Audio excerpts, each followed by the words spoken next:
Welcome to Gleaning Mustard Seeds with Jerrie Barber. Mr. Barber is a preacher, a ventriloquist, a barefoot runner, and writes 2 blogs. When Jerrie communicates, he encourages people, try not to learn very much. Find a mustard seed. In the next few minutes, try not to learn very much. Look for something you can do to move a mountain, remove a stumbling block, or provide a stepping stone for yourself or someone else. And now, here's Jerrie with this week's mustard seed. How can elders and deacons work together better to accomplish the Lord's work? Here are some complaints I've heard from elders about deacons. Our deacons don't do their work. They get started and they can quit. Some of them don't even come to the meetings. From deacons about elders. The elders won't let us do anything. They try to take over. We get started, then the elders come and do it their way without explaining. I'm not going to waste my time anymore. I hear these comments in congregation after congregation. Each person is frustrated. Neither wants to hurt the other. No one wants kingdom work to be stifled and ineffective. One or both don't understand how to delegate the work that needs to be done. Here are the most helpful suggestions I've seen on giving work to another while maintaining oversight. I learned these from the Insight System for Planning Your Time in Your Life, a recorded seminar by Charles R. Hobbs. Steps in delegation. 1. Select the people with the ability and the desire to do the job. Nothing is more frustrating than being given a task for which you have no experience, training, or interest. 2. Be sure they clearly understand what you expect. One of the most effective ways to do this is to discuss it. Have the person being assigned repeat to you what their understanding of the job is, then write it down. The only people who don't need written job descriptions and agreements are people who'll never die and who'll never forget. 3. Let them know you sincerely believe in their ability to complete the task. Express your faith in them and their dedication. Not many people like to invest their life in busy work. If you believe the work's important, communicate that. If you don't think it's essential, don't waste your time and others' time discussing it.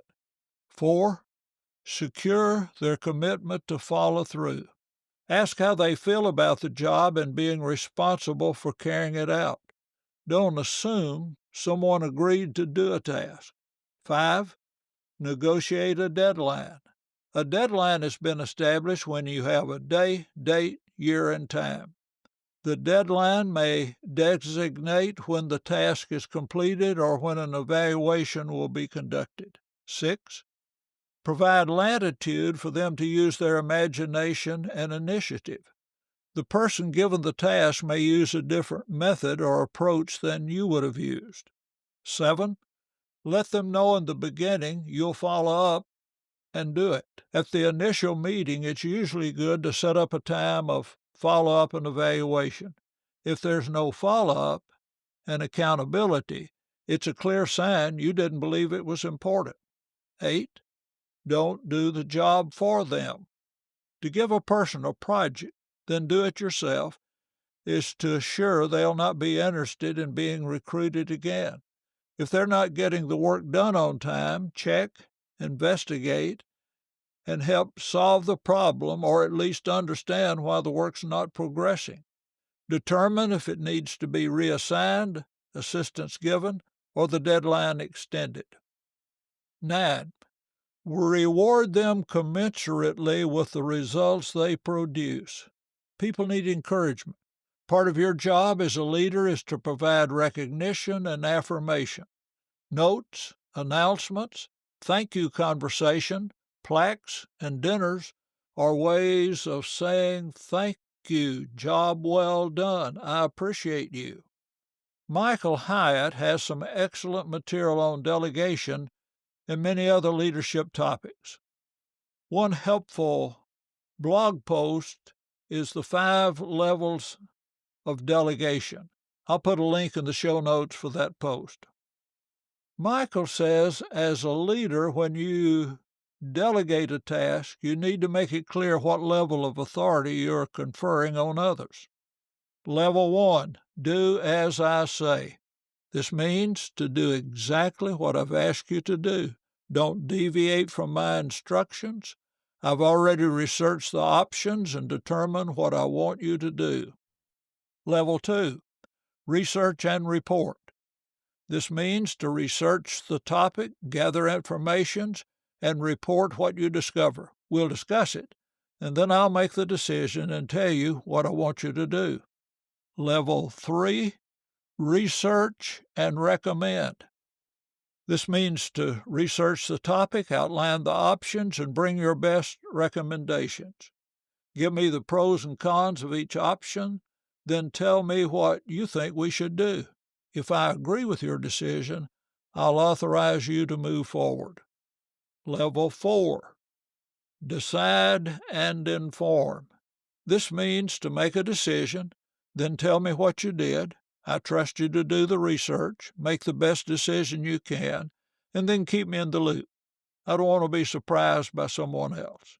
5, act independently. This means to make whatever decision you think is best. No need to report back. I trust you completely. I know you'll follow through. You have my full support. To be clear, everyone involved needs to discuss what needs to be done, who is to do what, and when it's done, and when we'll be pleased with the results. The best way to avoid misunderstanding is to write it down. Listen to episode 33, Settling Conflicts Before We Have Conflicts, on the necessity of writing agreements. The only people who don't need written agreements are those who'll never die and who'll never forget. If elders are doing the work of deacons and it's been going on for a long time, it's because everybody likes it the way it is, more than enduring the pain it would take to change it. Some time ago, I suggested to a group of 12 good shepherd elders still serving as deacons. The reason you continue to function as deacons while being labeled as shepherds is that at least 7 out of 12 of you like it that way. If you didn't, you'd hold each other accountable. If deacons don't have specific ministries and aren't active in leading, it's because everybody likes it the way it is better than the pain and effort it would take to change it. Recognizing and encouraging each other to accomplish what needs to be done in an excellent manner will benefit everyone individually and the Lord's work as a whole.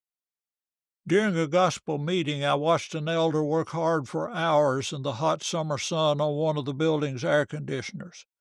I asked the preacher if they had a deacon whose ministry was the upkeep of the building. He said they did. I asked, why doesn't the elder let him, encourage him, and hold him responsible?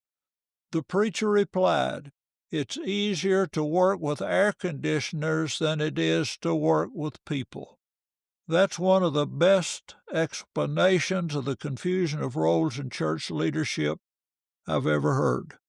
The first steps in solving problems are to admit we have a problem and define the problem. Let shepherds shepherd and deacons deak. Thank you for listening to Gleaning Mustard Seeds with Jerrie Barber. If you found a mustard seed, send a text or email with the link to a friend. This podcast is brought to you in partnership with the Ministry League Network. Ministry League is a global platform dedicated to equipping Christians with the tools they need for ministry, worship, and personal growth. Featuring over 50 podcasts created by members of the Lord's Church, Ministry League provides uplifting and biblically sound content for all ages. Through the Ministry League app, you can access these podcasts, a digital songbook for worship, free Bible study materials, curriculum, and other ministry resources to strengthen your walk with Christ. Don't miss out on the latest updates and podcast episodes. Subscribe to the Ministry League YouTube channel for daily content and exclusive insights into the work of the Lord's Church, or visit ministryleague.com to explore what's possible. Ministry League, equipping you for every good work. Thank you for listening. Jerry looks forward to next week as we continue to collect and plant mustard seeds.